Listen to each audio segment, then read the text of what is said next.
Bismillahirrahmanirrahim. Assalamualaikum warahmatullahi wabarakatuh. Perkenalkan, nama saya Yuliani dengan NIM B25060264 dari kelas B2 Program Studi Sarjana Kebidanan Universitas Megabuana Palopo. Sebelumnya saya mengucapkan terima kasih banyak kepada Ibu dosen pengampu, Ibu Ayu Irawati SST MKes, dengan mata kuliah Asuhan Kebidanan, Pranikah dan Prakonsepsi. Hari ini saya akan membawakan materi yang berjudul Evidence Based terkait prakonsepsi. Definisi konseling prakonsepsi. Konseling prakonsepsi atau preconception adalah sebuah intervensi kesehatan preventif dan promotif yang dilaksanakan sebelum terjadi pembuahan. Secara formal, konseling prakonsepsi didefinisikan sebagai proses komunikasi interaktif, edukatif, profesional antara tenaga kesehatan dan individu atau pasangan usia subur bertujuan untuk mengidentifikasi, menilai, dan memodifikasi risiko kesehatan atau medis, perilaku, dan sosial sebelum dan selama kehamilan guna mengoptimalkan iuran atau hasil kehamilan yang sehat. Sasaran konseling prakonsepsi: 1. Pasangan usia subur atau PUS yang berencana hamil, pasangan yang secara aktif merencanakan kehamilan dalam waktu dekat. Kedua, calon pengantin atau catin, individu yang akan menikah dan berpotensi untuk segera memiliki keturunan. Ketiga, wanita dengan kondisi medis kronis atau wanita dengan riwayat penyakit yang berisiko tinggi jika hamil, misalnya diabetes mellitus, hipertensi, lupus, dan epilepsi, atau yang mengkonsumsi obat-obatan terapeutik. Keempat, wanita dengan riwayat obstetri buruk, wanita yang pernah mengalami komplikasi kehamilan sebelumnya seperti keguguran berulang, cacat janin bawaan, atau berat badan lahir. Tujuan utama konseling dalam kerangka pencegahan terdiri dari dua fokus utama, yaitu pencegahan primer dan sekunder. Pertama, pencegahan primer bertujuan untuk mengeliminasi resiko baru dengan cara mengulangi rate insiden dan faktor risiko dan dapat menyebabkan masalah kesehatan atau komplikasi.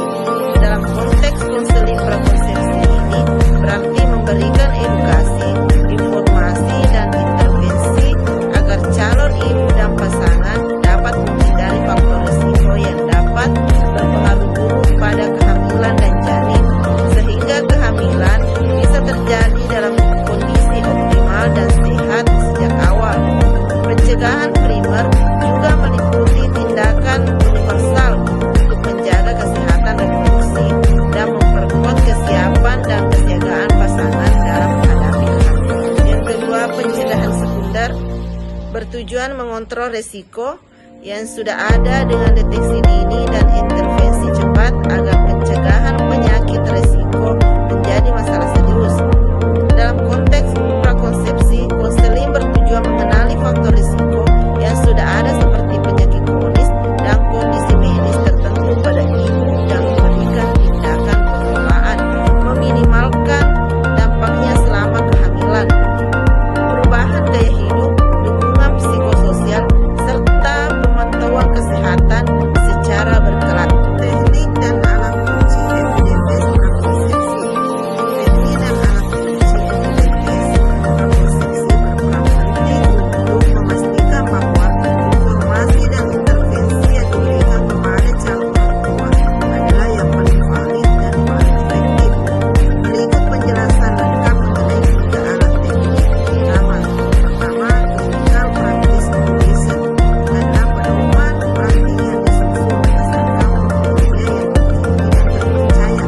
Yang kedua, level of evidence merupakan sistem pengkategorian kualitas dan kekuatan ilmiah yang mendasari rekomendasi atau keputusan klinis.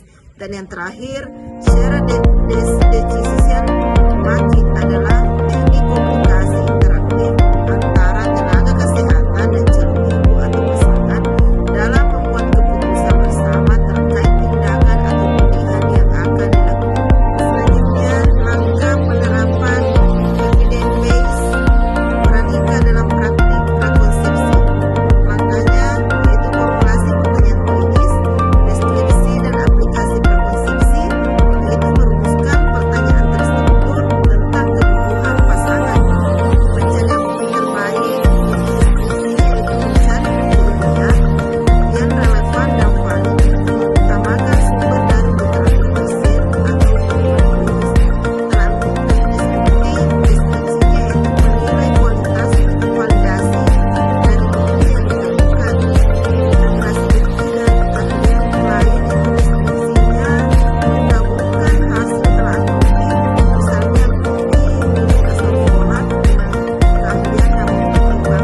intervensi yang telah diberikan, misalnya apakah status pasangan DPM atau diputus memutus berhasil mencapai target, atau apakah kepatuhan minum asam folat telah tercapai. Prinsip evidence based prakonsepsi. Prinsip-prinsip utama dalam menerapkan praktis berbasis studi prakonsepsi adalah fondasi metodologi yang memastikan layanan kesehatan yang diberikan kepada pasangan usia subur adalah paling aman dan efektif. Prinsip-prinsip ini dapat dirangkum menjadi 3 prinsip utama yang harus dioperasikan oleh tenaga kesehatan. Yang pertama, integrasi pengambilan utama. Yang kedua, penggunaan terapeutiki, dan yang terakhir, proses siklus langkah. Practice evidence-based pada prakonsepsi adalah proses komunikasi dan edukasi yang dilakukan oleh tenaga kesehatan, di mana materi yang disampaikan dan cara penyampaiannya didasarkan pada bukti yang terbaik, disesuaikan dengan kebutuhan dan kesiapan pasangan. Practice evidence-based prakonsepsi harus menggunakan teknik komunikasi yang